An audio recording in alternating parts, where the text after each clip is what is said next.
Our first item for consideration is H.R. 6302, the Overtime Pay for Secret Service Agents Act of 2016. The clerk will designate the bill.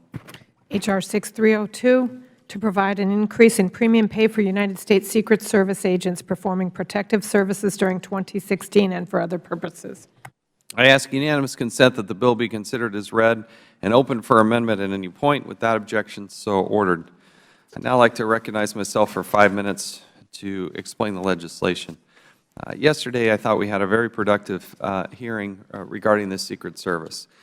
I am personally in awe of the men and women who have done amazing things to put their lives on the line to help protect the nation and protect some of the most important leaders within our nation.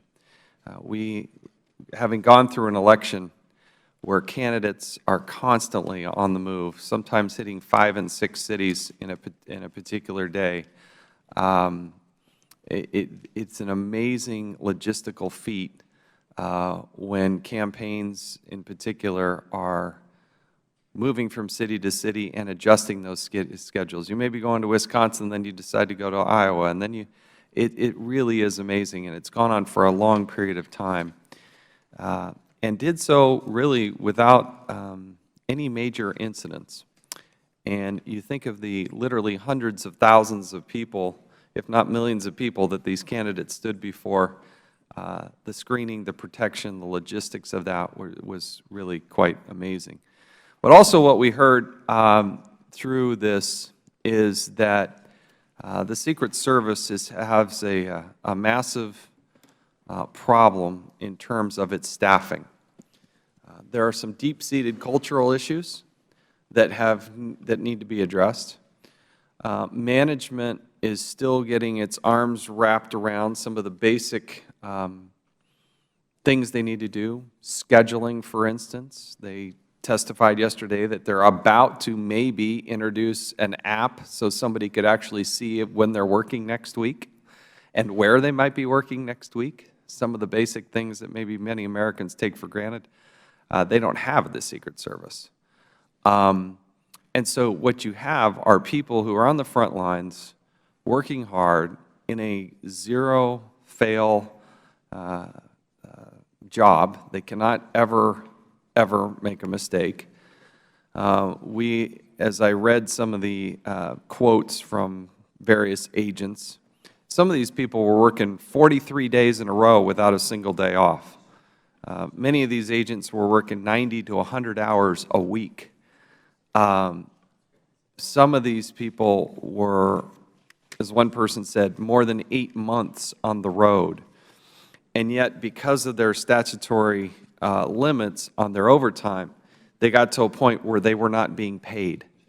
So not only were they putting their lives on the line, not only were they dedicated enough to work an amazing amount of time, but they weren't getting paid. And that just isn't right. We have people who, as a result of current provisions in Title V that placed a cap on the amount of Secret Service pay they can earn, they came up against a max out, as they call it. And the Overtime Pay for Secret Service Agent Act of 2016, which I've introduced, helps to partially solve the max out problem for agents who dedicated themselves during this cycle and who worked during the 2016 level. It bumps up the basic pay currently given to members of the executive schedule to level 2 for the calendar year 2016. Every Secret Service agent with outstanding overtime would receive an additional compensation for 2016 under the bill.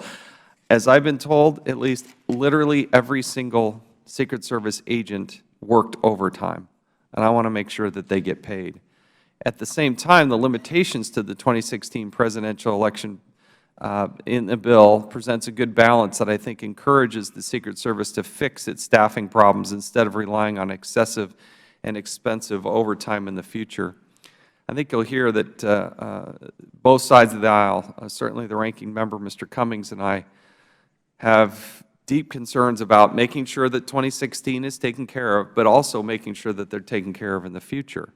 The number one way that they can do that is to get to the proper levels of staffing. We heard testimony yesterday from the Inspector General, who said they were roughly 1,300 people shy of where they should be. So if they actually had the proper number of staff, 1,300 more than they have today, they wouldn't have had to have so much overtime.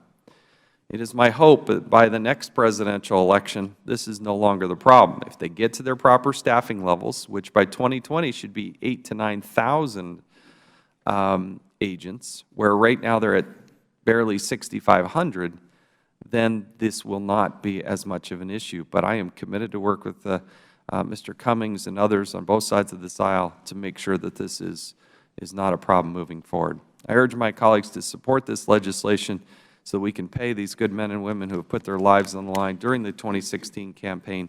And I'll yield back the balance of my time and recognize the Ranking Member, Mr. Cummings. We will make America great again.